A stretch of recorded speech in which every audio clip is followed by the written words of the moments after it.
और अगर आप अपनी सज्जनता के कारण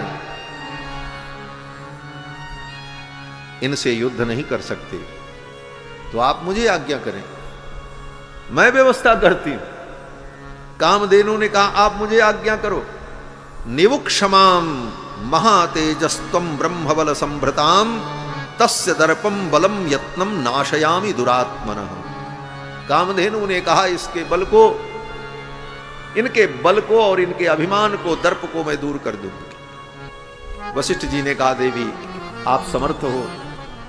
फिर तो सबला ने हुंकार किया, नंदिनी ने एक झटका दिया, जो रस्सी पकड़ करके सेवक खींच रहे थे सब धराशायी हो गए और दौड़ती हुई आकर के कामधेनु वशिष्ठ जी के बगल में खड़ी हो गई।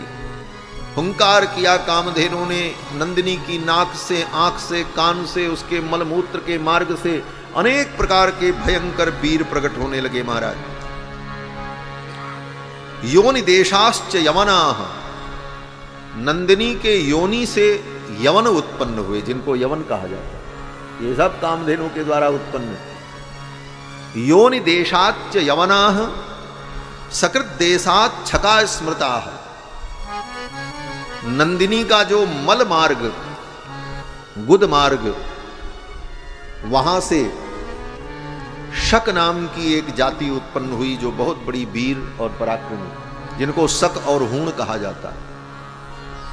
रोमकूपेषु म्लेच्छाश्च, नंदिनी के शरीर के रोमकूप से एक एक रोए से म्लेच्छ पैदा हुए। ये म्लेच्छ भी, जिनको म्लेच्छ कहा जाता है, वस्तुतः ये गौ की रक्षा के लिए पैदा हुए थे, आज ये गौ भक्षक बन गए। जो रक्षक है वही भक्षक बन गए। इन म्लेच्छों की उत्पत्ति भी नंदिनी के रोमकूप से हुई। हारीता सकिरातकाः, और इस प्रकार से हुंकारेणैव तान् सर्वान् निर्ददाह महान ऋषिः, बड़े बड़े वीर पैदा हुए महाराज, और उन सब ने युद्ध किया। अंत में विश्वामित्र जी महाराज की सेना पराजित हो गई। विश्वामित्र जी ने वशिष्ठ जी के ऊपर भी अस्त्र शस्त्र का प्रयोग किया। वशिष्ठ जी अपना ब्रह्मदंड लेकर के चुपचाप खड़े रहे। विश्वामित्र जी के जितने अस्त्र शस्त्र आए सब उस ब्रह्मदंड में टकरा करके शांत हो। अंत में विश्वामित्र जी को लगा ये तो बड़े बलशाली हैं, हमारा सब बल व्यर्थ हो गए। अंत में विश्वामित्र जी ने यही कहा, दिग्बलम क्षत्रिय बलम ब्रह्म तेजो बलम बलम। बल तो इनका है, हमारा क्षत्रिय तेज इस ब्रह्म तेज के सामने परास्त हो गया। अब मैं तपस्या करके ब्राह्मणत्व को प्राप्त करूंगा। और उसी समय विश्वामित्र जी ने अपना राज्य त्याग दिया और तपस्या करने के लिए चले गए। फिर तो विश्वामित्र जी ने बहुत तपस्या की। भारत की चारों दिशाओं में विश्वामित्र जी ने तप किया और उनके तप में बड़े बड़े विघ्न भी आए।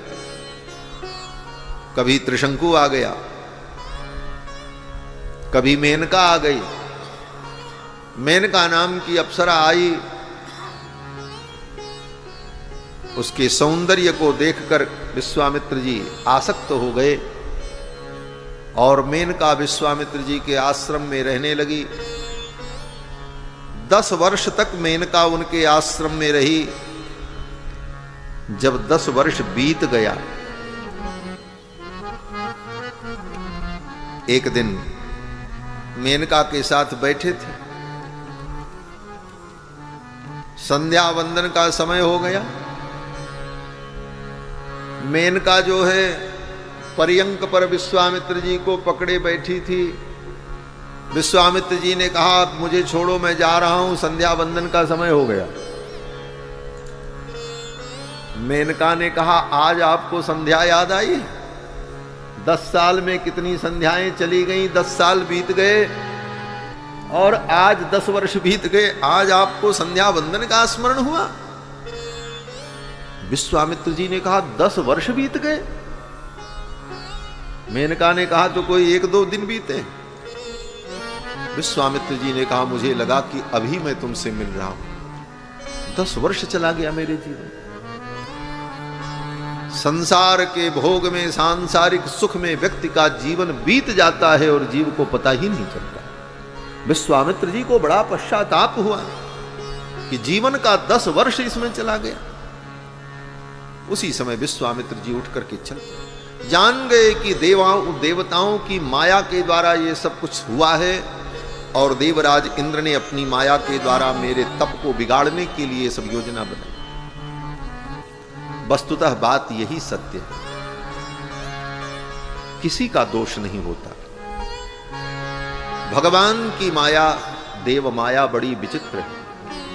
समय आने पर यह देव माया किसको चकमा दे देगी कोई ठिकाना नहीं। और रामायण में तो भगवान श्री राम ने स्वयं कहा है, माया के साथ साथ जीव का प्रारब्ध भी आगे आगे चलता है। प्रारब्ध जब विपरीत आ जाता है तो बड़े बड़े ज्ञानी भी भटक जाते हैं। भगवान श्री राम कहते हैं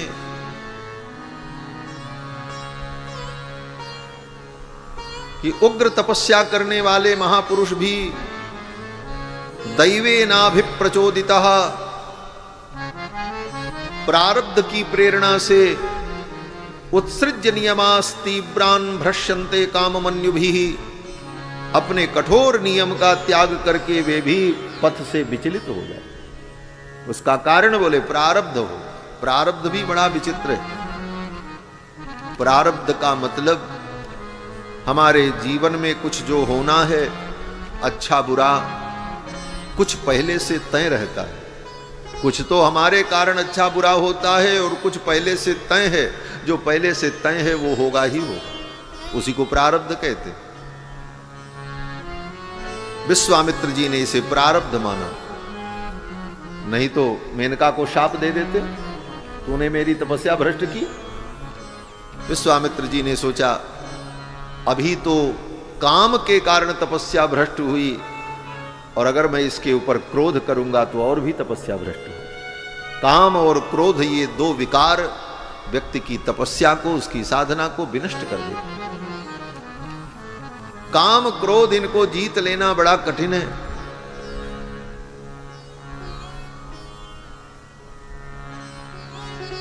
और काम क्रोध जीत लेने के बाद फिर एक समस्या खड़ी होती है, हमने काम क्रोध को जीत लिया, इसका अहंकार, उससे बच जाएं, ये बड़ा मुश्किल है। नारद जी के साथ यही हुआ। नारद जी जब तपस्या करने गए, कामदेव आया। कामदेव ने अपने 5 बाणों का प्रहार किया, नारद जी के ऊपर कोई असर नहीं पड़ा। अंत में कामदेव शरण में आ गया। नारद जी ने कहा जाओ, प्रसन्नतापूर्वक उसे विदा कर दिया।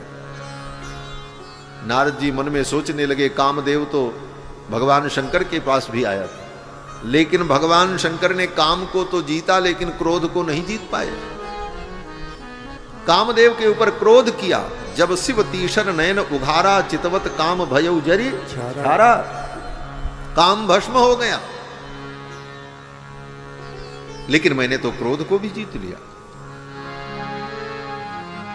मैंने कामदेव के ऊपर क्रोध नहीं किया। तो सच्ची बात है, नारद जी ने क्रोध नहीं किया, काम को भी जीता, क्रोध को भी जीता। लेकिन काम क्रोध को हमने जीता, इस बात का अहंकार आ गया, गर्व उत्पन्न हो गया। चल पड़े बताने के लिए, चल के बतावें भगवान शंकर ने काम को जीता, क्रोध को नहीं जीता। चलते हैं, पहले उन्हीं से बात करते हैं। सीधे भगवान शंकर के पास पहुंचे। शंकर जी के पास जब पहुंचे, शंकर जी बड़े प्रसन्न हुए, नारद जी आए हैं, भगवान के भक्त हैं। भक्त आते हैं तो भगवान की चर्चा होती है। भगवान शंकर भी परम भागवत, और नारद जी, भगवान शंकर ने सोचा देवर्षि नारद आए हैं, अब तो भगवान की कथा सुनने को मिलेगी। लेकिन नारद जी जब पहुंचे तो नारद जी ने भगवान की कथा नहीं सुनाई।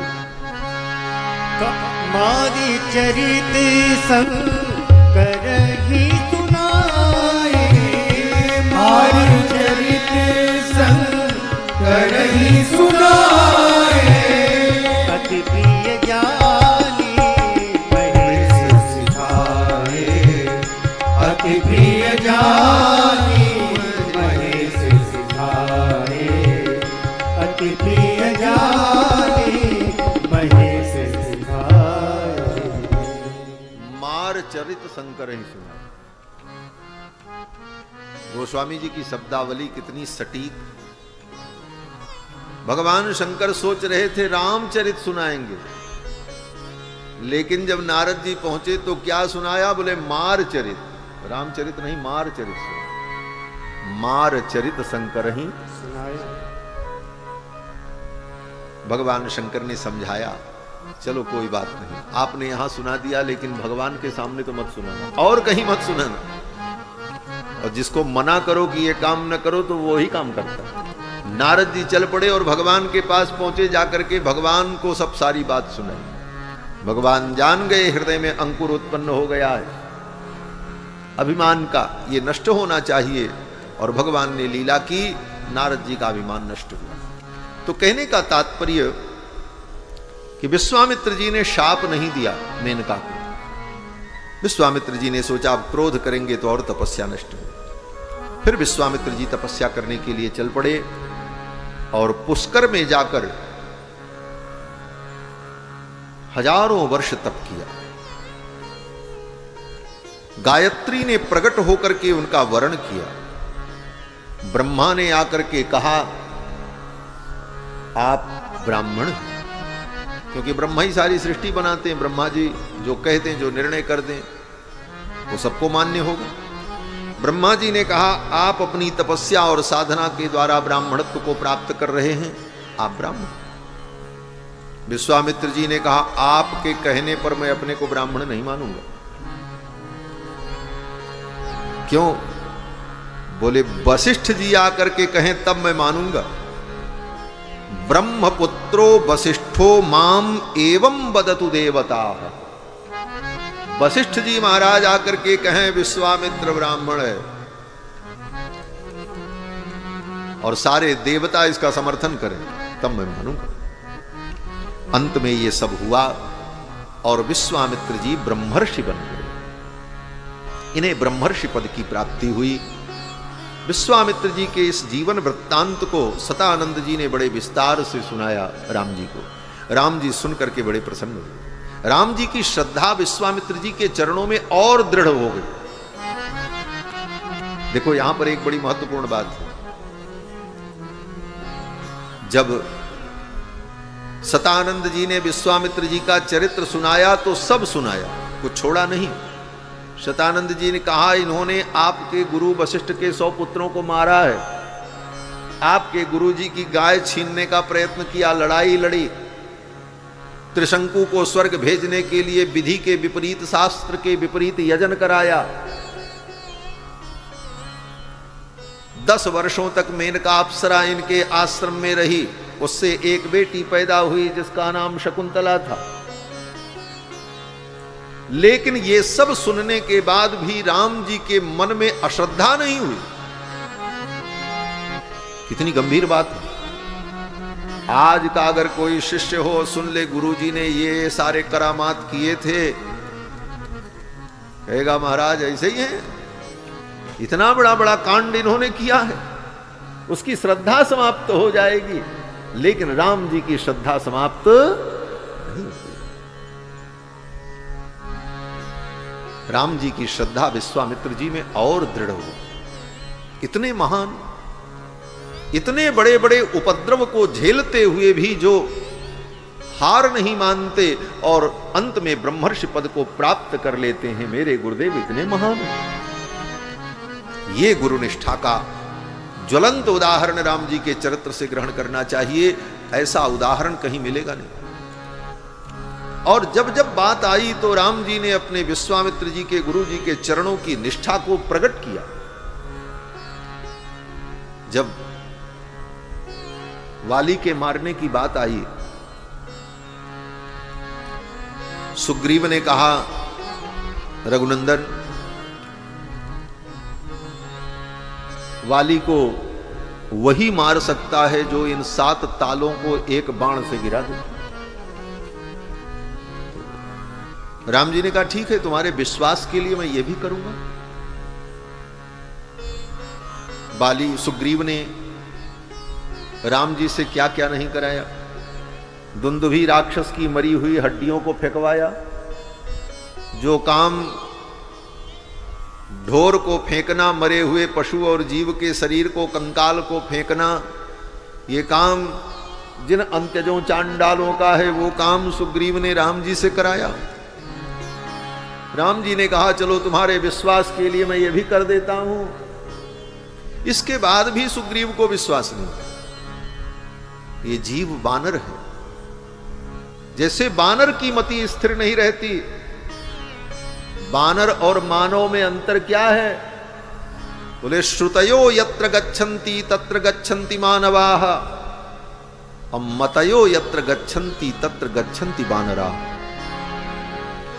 श्रुति और शास्त्र जो कहे उस पे चलने वाला मानव होता है, और मति कहे इस डाली पर कूद जाओ तो उस डाली पर कूद गए, मन कहा कि इधर कूद जाए तो उधर कूद गए, बोले वो बंदर होता। बंदर की मति स्थिर नहीं रहती। इतना करने के बाद भी सुग्रीव को भरोसा नहीं हुआ। भगवान ने कहा था, सखा सोच त्यागहु बल मोरे, सब विधि घटब काज में तोरे, मैं तुम्हारे सब विधि अनुकूल हो जाऊंगा, तुम भरोसा करो। लेकिन सुग्रीव को भरोसा नहीं हुआ। सुग्रीव ने कहा, महाराज भरोसा तो हुआ लेकिन अभी 50% बस। फिर भी राम जी ने कहा, अच्छा बताओ मैं क्या करूं जिससे तुमको भरोसा हो। सुग्रीव ने कहा, इन 7 तालों को एक बाण से जो काट करके गिरा दे, वो वाली का वध कर सकता है। वो 7 ताड़ के वृक्ष थे, ताल वृक्ष, और एक लाइन से एक क्रम में नहीं थे, एक यहां एक यहां एक यहां एक यहां, ऐसे ऐसे ऐसे ऐसे ऐसे, जैसे सर्प हो। उसकी भी कथा है। एक बार वाली 7 ताल फल को लेकर के आया खाने के लिए। उन 7 फलों को रखा था कि संध्या वंदन कर लें, पूजा पाठ कर लें, तब खाएं।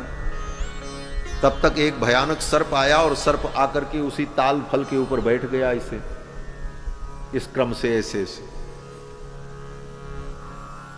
वाली ने देखा, वाली ने सोचा अब तो ये खाने लायक रहा ही नहीं फल, इतनी मेहनत से हम लाए थे और ये सर्प ने आकर के मेरे फल को अशुद्ध कर दिया। तो वाली को क्रोध आया। वाली ने कहा, जाओ मैं शाप देता हूं, मेरे लाए हुए फल पर तुम बैठ गए, मुझे खाने नहीं दिया, अब ये फल तुम्हारे शरीर को बेध करके तत्काल वृक्ष का रूप धारण करेंगे। उन ताल फलों के अंदर से अंकुर प्रकट हुए और उस सर्प के शरीर को छेद करके वो अंकुर बाहर निकले और देखते देखते 7 ताल के वृक्ष बन गए। उसी क्रम से उस सर्प की जब मृत्यु हुई तो सर्प ने भी शाप दे दिया, मैं तो सरीसृप हूं, मेरे अंदर कोई ज्ञान नहीं है, लेकिन आपने मेरे एक साधारण अपराध पर ऐसा दंड दिया, जाओ मैं शाप देता हूं, इन 7 तालों का जो बेधन करेगा उसी के बाण से तुम्हारी मृत्यु होगी। सुग्रीव ने कहा, महाराज इन 7 तालों को जो बेध दे वही बाली को मार पाएगा। राम जी ने कहा, ठीक है। धनुष पर बाण चढ़ाया और राम जी ने संकल्प किया। क्या संकल्प किया? राम जी ने यही संकल्प किया कि कुशिक नंदन विश्वामित्र जी के चरणों में मेरी श्रद्धा हो तो ये बाण 7 तालों का भेदन कर दे। वशिष्ठ जी का नाम नहीं लिया।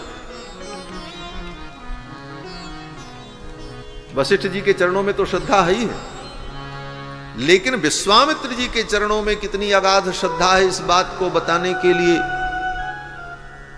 राम जी ने धनुष पर बाण चढ़ाया और कहा, भक्तिश्चेत कुशिक नंदन पादयोर में, विश्वामित्र जी के चरणों में अगर मेरी भक्ति हो तो ये मेरा बाण भित्वा गमिष्यति रसातलम अप्यगाधम। ये सातों ताल का भेदन करते हुए ये बाण रसातल में चला गया। तो गुरु के प्रति निष्ठा कैसी हो, ये राम जी ने अपने चरित्र से दिखा। ये सब कथा सतानंद जी ने सुनाई। सुन करके भगवान श्री राम बड़े प्रसन्न हुए। फिर तो शतानंद जी विदा हो गए। विश्वामित्र जी के रहने के लिए, रघुनाथ जी के लिए, उनके परिकरों के लिए जनक जी ने सब व्यवस्था कर दी थी। रात बीती। दूसरे दिन सवेरे जनक जी महाराज के दरबार में विश्वामित्र जी को अपने परिकरों के साथ जाना था। सूचना आई, ततः प्रभाते विमले कृतकर्मा नराधिपः विश्वामित्रं महात्मानं आजुहाव सराघवम। दूसरे दिन प्रातःकाल जनक जी महाराज ने विश्वामित्र जी को राम लक्ष्मण के सहित मुनि मंडली के सहित अपने सभा में सम्मान पूर्वक बुलाया, आदर किया। तमर्चयित्वा धर्मात्मा शास्त्र दृष्टेन कर्मणा राघवौ च महात्मानौ तदा वाक्यमुवाचः। शास्त्र की विधि से विश्वामित्र जी का और राम लक्ष्मण का और मुनि मंडली का जनक जी ने स्वागत किया। शास्त्र दृष्टेन कर्मणा अर्थात मधुपर्क विधि से जनक जी महाराज ने विश्वामित्र जी का, राम जी का, सबका पूजन किया। मधुपर्क विधि को ही शास्त्र विधि कहा जाता है। आपने विवाह में देखा होगा, जब दुल्हा आता है तो वर का पहले मधुपर्क होता है, बिष्टरो बिष्टरो बिष्टरा, और फिर अर्घपाद्य दे करके मधुपर्क उसे दिया जाता है और फिर उसे गोदान किया जाता है। ये जो विधि है इसका नाम मधुपर्क विधि है। इसको अर्हणा विधि कहते हैं। और इसी विधि से अतिथि का, दूल्हे का, राजा का, स्नातक का, गुरु का और यज्ञ कराने वाले जो ऋत्विज आए, ब्राह्मण आए, उनका, इन 6 लोगों का पूजन इसी विधि से करना चाहिए। ये वेद की आज्ञा है। जनक जी महाराज ने विधि पूर्वक पूजन किया और स्वागत किया। भगवन् स्वागतम तेस्तु किम करोमि तवानघ। हे भगवान, आपका स्वागत है, मैं आपकी क्या सेवा करूं। जब जनक जी ने कहा मैं आपकी क्या सेवा करूं, तो विश्वामित्र जी ने कहा एक सेवा करो बस। बोले क्या सेवा? बोले वो धनुष मेरे राम जी को दिखा दो, बस, और कुछ नहीं कहा। विश्वामित्र जी ने कहा कि वो धनुष जो आपके यहां है वो मेरे राम को दिखा दो। क्यों? बोले इसी के बहाने तो राम जी को लेकर के विश्वामित्र जी जनकपुर आए थे, और जब से जनकपुर पहुंचे तब से राम जी बार बार जब एकांत मिले तो कहते थे गुरुजी वो धनुष कब देखने को मिलेगा। दरबार में पहुंचते ही विश्वामित्र जी अपनी मुनिमंडली के साथ बैठते, उनके बगल में राम जी बैठे और धीरे से कहा गुरुजी वो धनुष देखने को मिलेगा ना। विश्वामित्र जी ने कहा हाँ राम। जनक जी ने स्वागत किया, आरती की, सत्कार किया, सब विधि हो गई। जब सब विधि हो गई राम जी से रहा नहीं गया। राम जी ने फिर धीरे से कहा गुरुदेव आप कह दो इनसे धनुष दिखा दें। विश्वामित्र जी को लगा राम जी बड़े उत्सुक हैं धनुष देखने के लिए, अब दूसरा काम बाद में होगा, पहले तो इनको धनुष का दर्शन करें। विश्वामित्र जी ने यही कहा एतद्दर्शय भद्रम ते कृतकामौ नृपात्मजौ। हे राजन तुम्हारा कल्याण हो। एतद्दर्शय, इनको वो धनुष दिखा दो। दर्शनादस्य धनुषो यथेष्टम प्रतियास्यत।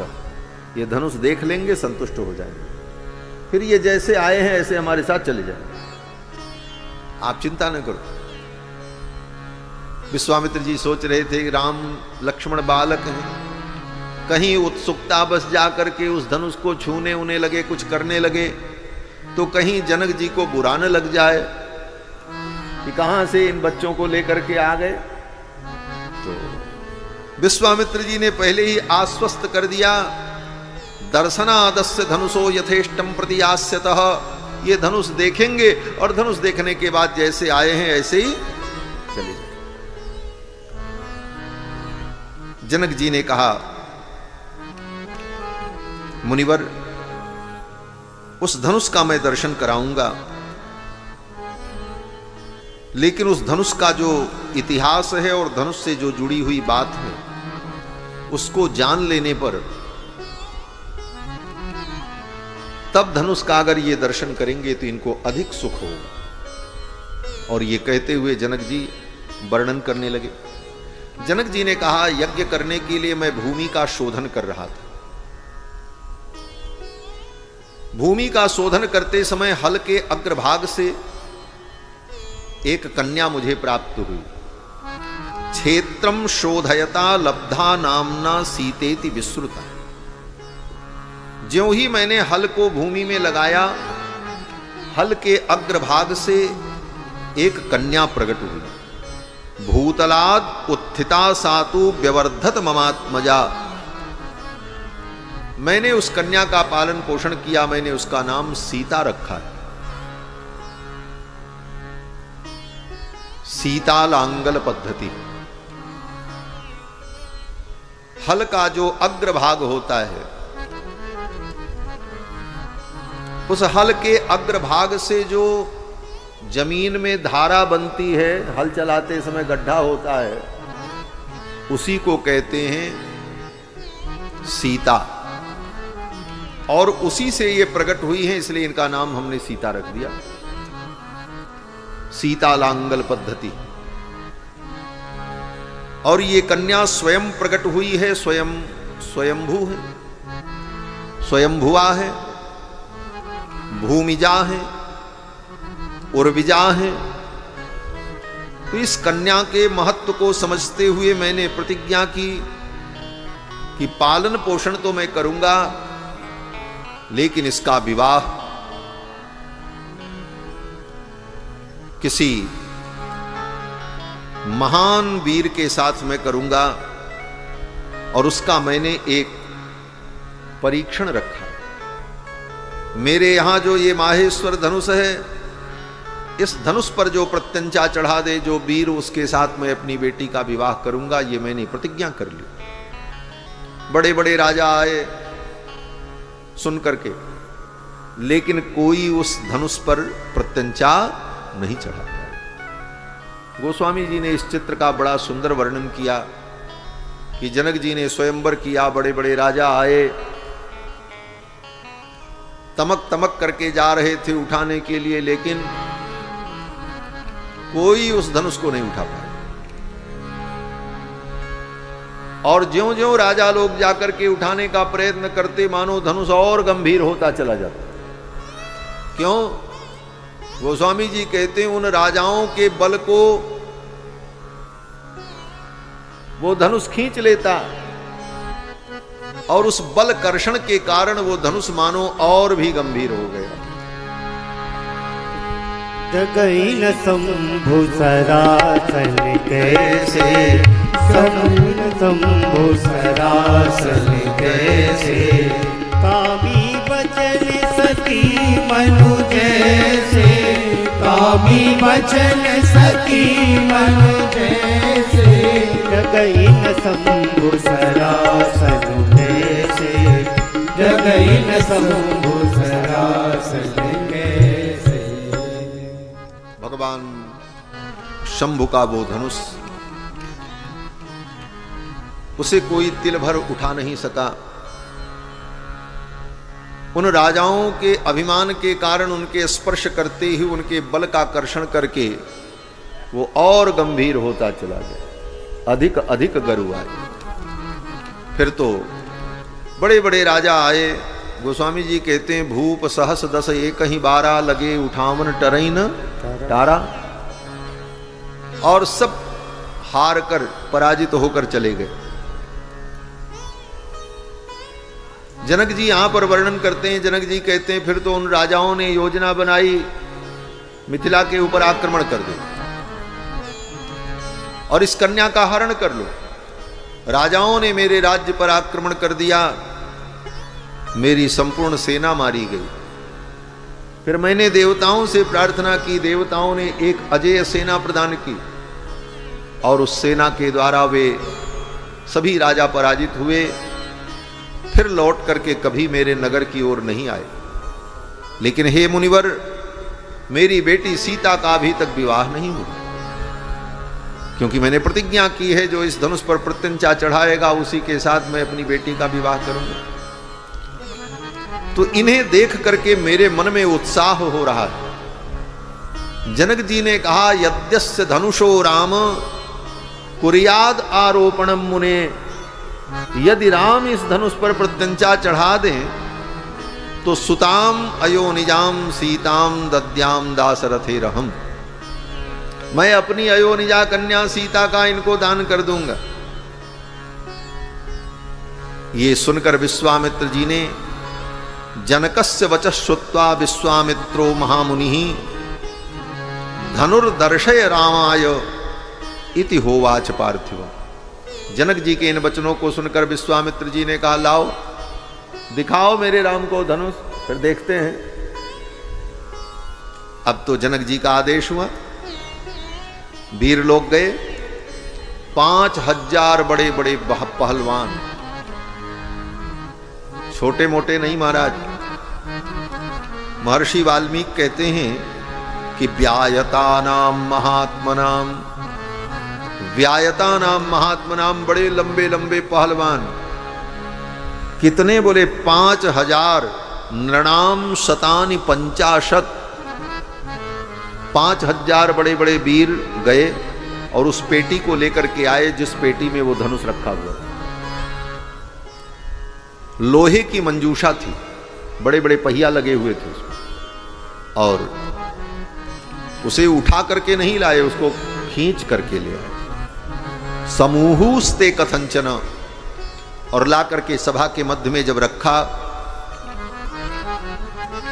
तो जनक जी ने एक बार फिर कहा, हे मुनिवर, इदम धनुर्बरम ब्रह्मन् जनकैरभिपूजितम, ये जो धनुष है हमारे पूर्वजों के द्वारा पूजित होता चला आया है, और इस धनुष पर प्रत्यंचा चढ़ाना किसी के बस की बात नहीं। जनक जी ने कहा, नैतत् सुरगणाः सर्वे, यहां से शुरू किया देवताओं से। देवता भी इस धनुष पर प्रत्यंचा नहीं चढ़ा सकते। सासुरा न च राक्षसा, कोई असुर भी इस धनुष पर प्रत्यंचा नहीं चढ़ा सकता। न राक्षसाः, राक्षस बड़े वीर होते हैं लेकिन कोई राक्षस भी इस धनुष पर प्रत्यंचा नहीं चढ़ा सकता। गंधर्व यक्ष प्रवराः, गंधर्व, यक्ष, किन्नर, अजानज, किमपुरुष, ये कोई भी देवता इस धनुष पर प्रत्यंचा नहीं चढ़ा सकते। और जब ये नहीं चढ़ा सकते, आगे की पंक्ति बड़ी महत्वपूर्ण है। जनक जी कहते हैं, क्वा गतिर्मानुषाणाम च, मनुष्य की क्या गति है कि मनुष्य इस पर प्रत्यंचा चढ़ाए। ये जनक जी ने पहले ही कह दिया, क्वा गतिर्मानुषाणाम च धनुषोस्य प्रपूरणे, जब देवता, गंधर्व, यक्ष, किन्नर, नाग, राक्षस, असुर इस धनुष पर प्रत्यंचा नहीं चढ़ा सकते, तो क्वा गतिर्मानुषाणाम च, मनुष्य की क्या गति। लेकिन उस धनुष पर प्रत्यंचा किसने चढ़ाया? राम जी ने चढ़ाया। और प्रत्यंचा ही नहीं चढ़ाया, प्रत्यंचा चढ़ाने के क्रम में धनुष टूट गया। इससे क्या सिद्ध हुआ? बोले, इससे यही सिद्ध हुआ कि राम जी मनुष्य नहीं है। मनुष्य की तो कोई गति ही नहीं थी। राम जी देवता भी नहीं है, क्योंकि देवता भी नहीं चढ़ा सकते। राम जी यक्ष किन्नर गंधर्व नहीं है। तो यक्ष किन्नर गंधर्व राक्षस पिशाच मनुष्य, इन सब से अलग अगर कोई तत्व है तो वो तत्व परमात्म तत्व है, वो भगवान है। इस घटना के द्वारा भगवान की भगवत्ता सिद्ध हो। ये धनुष भंग केवल राम जी का पराक्रम नहीं प्रकट करता, ये धनुर्भंग राम के परत्व का निर्णय करता है कि राम जी परम तत्व हैं। रामान नास्ति परायणम परतरम, राम से परे कोई तत्व नहीं। ये तत्व निर्णय हो रहा है। धनुष आ गया, जनक जी ने सारी बात बताई। विश्वामित्र जी ने कहा राम यही वो धनुष है, देखो, और इस पर प्रत्यंचा चढ़ाने का प्रयत्न करो। राम जी चल पड़े, गुरु जी को प्रणाम किया और प्रणाम करके बड़े सहज भाव से राम जी धनुष की ओर चले। बाकी जितने राजा थे वो धनुष को उठाने जब जाते थे तो महाराज अपने पीतांबर को कमर में बांध करके परिकर बांध उठे अकुलाई, कमर में पीतांबर बांध करके कस करके अपनी मूछों पर ताव देते हुए, और जिसके मूछ नहीं थी वो अपनी भौं पे ताव दे रहा था। और महाराज इस तरह से सब जा रहे थे। कुछ तो ऐसे थे महाराज धनुष तक जाते जाते बीच में 2-4 बार उठक बैठक लगा करके अपने भुजबल का अंदाजा लगा रहे थे, लेकिन इधर से सब बड़े उत्साह से जाते और उधर से बुझे हुए बल्ब के समान लौट करके चले आते। धनुष को तिल भर नहीं उठा पाते। लेकिन राम जी जब चले तो कैसे चले, गोस्वामी जी महाराज वर्णन करते हैं। सहज ही चले सकल जग स्वामी, मत मंजूवर कुंजर गामी। सहज ही चले सकल जग स्वामी, मत मंजूवर कुंजर गामी। मत मंजूवर कुंजर गामी, मत मंजूवर कुंजर गामी। जैसे गजराज, मत्त गजराज झूमते हुए चलता है अपनी मस्ती में, गज गयंद की चाल में बड़ी मस्ती में रघुनाथ जी चले, सहज ही चले सकल जग स्वामी। धनुष के पास जब पहुंचे तो एक बार गुरु जी को फिर प्रणाम किया। बोले अभी प्रणाम करके गए थे, लेकिन धनुष उठाने जा रहे हैं तो राम जी ने सोचा एक बार गुरु जी को फिर प्रणाम कर, लेकिन अब वहां जाकर के प्रणाम संभव नहीं है, वहीं से प्रणाम किया। कैसे? बोले मन ही मन प्रणाम किया। गुरु ही प्रणाम मन ही मन की अति लाघव उठाए धनु लीना। गुरु ही प्रणाम मन ही मन की अति लाघव उठाए धनु लीना। अति लाघव उठाए धनु लीना। अति लाघव उठाए धनु लीना। गुरु ही प्रणाम मन ही मन कीन्हा, अति लाघव उठाए धनु। मन ही मन गुरु जी को प्रणाम किया और धनुष को अति लाघव, अति लाघव का मतलब सहज तरीके से।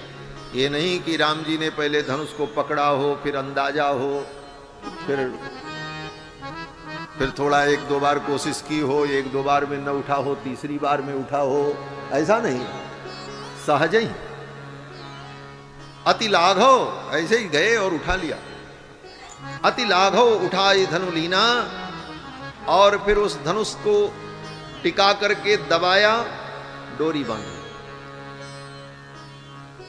उठाया ही नहीं, उसे टिकाया, फिर बाएं हाथ से दबाया, दाहिने हाथ से डोरी को बांधा, फिर धनुष को बाएं हाथ से पकड़ा, दाएं हाथ से डोरी को पकड़ा और ऐसे डोरी को खींचा।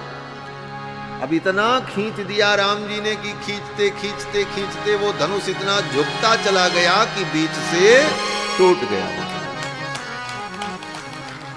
महर्षि वाल्मीकि कहते हैं, महर्षि वाल्मीकि वर्णन करते हैं कि आरोपयित्वा मौर्वीं पूरयामास तद्धनुः तद्भवंज धनुर्मध्ये नरश्रेष्ठो महायशाह। वो धनुष बीच से टूट गया। कहने में तो देर लग गई। राम जी ने धनुष को उठाया, टिकाया, झुकाया, बांधा, खींचा। ये कहने में हमको देर लग गई, लेकिन ये सब करने में राम जी को देर नहीं लगी। क्यों? बोले कोई देख ही नहीं पाया कि राम जी ने कब उठाया, कब रखा, कब डोरी बांधी, कब खींचा। जब धनुष टूटा तब लोगों को पता चला। गोस्वामी जी महाराज वर्णन करते हैं, लेति चढ़ावत खेचत गाड़े, चढ़ावत खेचत गाड़े, काहू न लखा देख सब ठाणे, काहू न लखा देख सब ठाणे। चल राम मध्य धनु तोरा, जन राम मध्य धनु तोरा। हरे भुवन धुनि घोर कटोरा, हरे भुवन धुनि घोर कठोर। हरे भुवन घोर कठोर, तब रवि बाज तज मार्ग चले चिकराई दिग्गज टोल मैया बोल पूर्व कल मरे। सूर्य असुर मुनि कर काल दीने, सकल विकल विचारई ओरण खंड उदाम तुलसी। जय बचन उचारई जय बचन उचारई जय बचन उचारई। राम जी ने धनुष को तोड़ दिया। लेत चढ़ावत खैंचत गाड़े, काहू न लखा। ये सब था। कोदंड खंड्यौ राम तुलसी, जयति बचन उचार। चारों तरफ से जय जयकार की ध्वनि होने लगी। जय हो, जय हो, जय हो। देवता लोग पुष्प की वर्षा करने लगे। धनुष जब टूटा, पृथ्वी कांप गई। भूमि कंपश्च सुमहान पर्वतस्येव दीर्यत। पृथ्वी में कंपन हो गया, भूकंप आ गया। भूकंप का जोन जो था वो तो मिथिला में था, लेकिन प्रभाव लंका तक दिखाई पड़ा। गोस्वामी तुलसीदास जी कहते हैं लंका में उत्पात हो गया। बोले क्या उत्पात हुआ? बोले डिगत गुर्वी अति गुर्वी सर्व फब्बय समुद्र सर, दिग्गयंद लरखरत परत दस कंध मुख भर। रावण अपने मुख के बल गिर पड़ा। बैठा था दरबार में, उसका सिंहासन उलट गया भूकंप। जल्दी जल्दी लोगों ने सिंहासन को अलग किया, रावण को सीधा किया। रावण ने कहा ये क्या हो गया? सेवकों ने कहा महाराज भूकंप आ गया। मुंह के बल रावण गिर पड़ा। दिग्गयंद लर खरत परत दस्कंद मुख भर। सुर विमान हिम भानु भानु संघटत परस्पर। आकाश में देवताओं के विमान टकरा गए महाराज। पूरा ब्रह्मांड कांप गया। और मिथिला में बोले जहां धनुष टूटा वहां, बोले वहां भी थोड़ा प्रभाव दिखा। क्या प्रभाव दिखा? बोला निपुतिश्च नराः सर्वे। जितने लोग वहां सभा में बैठे थे सब अपने अपने आसन से धड़ाम धड़ाम नीचे गिर पड़े, उलट गए, उलट पलट गए। निपेतुश्च नराः सर्वे तेन शब्देन मोहिता। धनुष के टूटने से जो ध्वनि हुई, शब्द हुआ, उससे मोहित होकर, घबराकर जो जहां थे वहीं गिर पड़े। बोले ये तो बड़ी विचित्र बात थी। सब गिर पड़े। वाल्मीकि जी कहते हैं निपेतुश्च नराः सर्वे। लेकिन अगली पंक्ति में कहते हैं नहीं नहीं, सब गिरे लेकिन चार को छोड़कर। ये चार लोग कौन थे? बोले बर्जयित्वा मुनिवरम। विश्वामित्र जी नहीं गिरे, राजानम जनक जी नहीं गिरे, तौच राघवौ राम और लक्ष्मण दोनों भाई नहीं गिरे। विश्वामित्र जी, जनक जी, राम जी, लक्ष्मण जी, इन चार को छोड़कर सभा में जितने लोग थे सब गिर पड़े। निपेतुश्च नराः सर्वे तेन शब्देन मोहिताः। जब सब गिरे फटाफट उठ करके खड़े भी हो गए। शरीर झाड़ा, हाथ झाड़ा, एक दूसरे की ओर देखा और क्या क्या हुआ क्या हुआ? एक दूसरे से कहने लगे क्या हुआ क्या हुआ।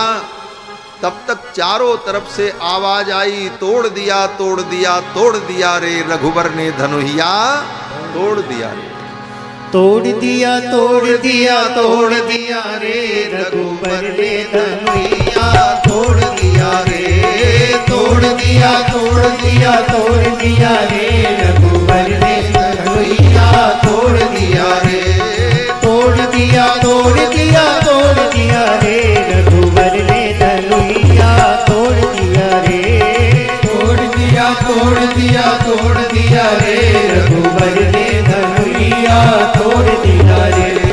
देश देश के राजा सब आए, देश देश के राजा सब आए, देश देश के राजा सब आए, देश देश के राजा सब आए। उन सब के मान को मरोड़ दिया रे रघुबर ने धनुहिया तोड़ दिया रे। उन सब के मान को मरोड़ दिया रे रघुबर ने धनुहिया तोड़ दिया रे। हाँ तोड़ दिया तोड़ दिया तोड़ दिया रे रघुबर ने धनुहिया तोड़ दिया रे। तोड़ दिया तोड़ दिया तोड़ दिया रे रघुबर ने धनुहिया तोड़ दिया रे। एक से एक अभिमानी राजा, एक से एक अभिमानी राजा, एक से एक अभिमानी राजा, एक से एक अभिमानी राजा। अरे उल्लू की मूछ को मरोड़ दिया रे रघुबर ने धनुहिया तोड़ दिया रे। उल्लू की मूछ को मरोड़ दिया रे रघुबर ने धनुहिया तोड़ दिया रे। हाँ तोड़ दिया तोड़ दिया तोड़ दिया रे रघुबर ने धनुहिया तोड़ दिया रे। तोड़ दिया तोड़ दिया तोड़ दिया रे रघुबर ने धनुहिया तोड़ दिया रे। राजा जनक की प्रतिज्ञा निभाई, राजा जनक की प्रतिज्ञा निभाई, प्रतिज्ञा निभाई प्रतिज्ञा निभाई, प्रतिज्ञा निभाई प्रतिज्ञा निभाई। अरे राजा जनक की प्रतिज्ञा निभाई, राजा जनक की प्रतिज्ञा निभाई। सिया तुझे नाता जोड़ दिया रे रघुबर ने धनुहिया तोड़ दिया रे। सिया तुझे नाता जोड़ दिया रे रघुबर ने धनुहिया तोड़ दिया रे। हाँ तोड़ दिया तोड़ दिया तोड़ दिया रे रघुबर ने धनुहिया तोड़ दिया रे। तोड़ दिया तोड़ दिया तोड़ दिया रे रघुबर ने धनुहिया तोड़ दिया रे। हाँ तोड़ दिया तोड़ दिया तोड़ दिया रे रघुबर ने धनुहिया तोड़ दिया रे। तोड़ दिया तोड़ दिया तोड़ दिया रे रघुबर ने धनुहिया तोड़ दिया रे। रघुबर ने धनुहिया तोड़ दिया रे। रघुबर ने धनुहिया तोड़ दिया रे। रघुबर ने धनुहिया तोड़ दिया रे। रघुबर ने धनुहिया तोड़ दिया रे। बोलो श्री सीतारामचंद्र भगवान की जय। राम जी ने धनुष तोड़ दिया, चारों तरफ जय जयकार होने लगी। उसी समय सखियां किशोरी जी को लेकर के आईं। किशोरी जी के हाथ में बरमाला। सखियों ने कहा, हे जानकी, ये बरमाला अब राम जी को पहना दो। किशोरी जी बरमाला पहनाना चाहती हैं, लेकिन प्रेम की ऐसी विवशता कि किशोरी जी राम जी को माला नहीं पहना पा रही। चतुर सखी लखी कहा बुझाई, चतुर सखी लखी कहा बुझाई। पहिरावो जय माल सुहाई, पहिरावो जय माल सुहाई। सुनत जुगल कर माल उठाई, सुनत जुगल कर माल उठाई। प्रेम विवश पहिराई न जाई, प्रेम विवश पहिराई न जाई। चतुर सखी लखी कहा बुझाई, चतुर सखी लखी कहा बुझाई। सखी ने कहा जयमाल पहनाओ, लेकिन किशोरी जी पहना नहीं पाती। क्या कारण है? गोस्वामी जी कहते प्रेम विवश पहिराई न जाए। प्रेम की विवशता है। क्या है प्रेम की विवशता? प्रेम तो कहता है कि जिनको पाने की प्रतीक्षा थी उनको प्राप्त करने का समय आ गया, आप विलंब मत करो, माला पहना दो। प्रेम तो ये कहता है। लेकिन किशोरी जी कुछ और सोचती। किशोरी जी सोचने लगी, अभी तो इनका मैं दर्शन कर रही हूं, आनंद सुख मिल रहा है, और ज्यों ही मैं माला पहना दूंगी सखियां कहेंगी काम हो गया, अब चलो, फिर तो हमें लेकर के महल में चली जाएंगे। इनका जो ये दर्शन सुख मिल रहा है, इस सुख से मैं वंचित हो जाऊंगी और अपने सुख में मैं स्वयं बाधक बन जाऊं, माला पहना करके इस सुख से दूर चली जाऊं। नाना, ऐसा तो नहीं हो सकता। इस कारण से किशोरी जी माला को आगे बढ़ाती हैं, फिर हाथ पीछे कर लेती हैं। प्रेम विवश पहिराई न जाए। ये प्रेम की विवशता कहती है थोड़ी देर और रुक जाओ, थोड़ा इनको और देख लें, थोड़ा और दर्शन कर लें। और इस विवशता के कारण किशोरी जी माला नहीं पहना पाए। भक्तों ने और भी बड़ी भावनाएं अनुभव की हैं। क्या अनुभव किया? बोले भक्त कहते हैं किशोरी जी छोटी हैं, राम जी लंबे हैं,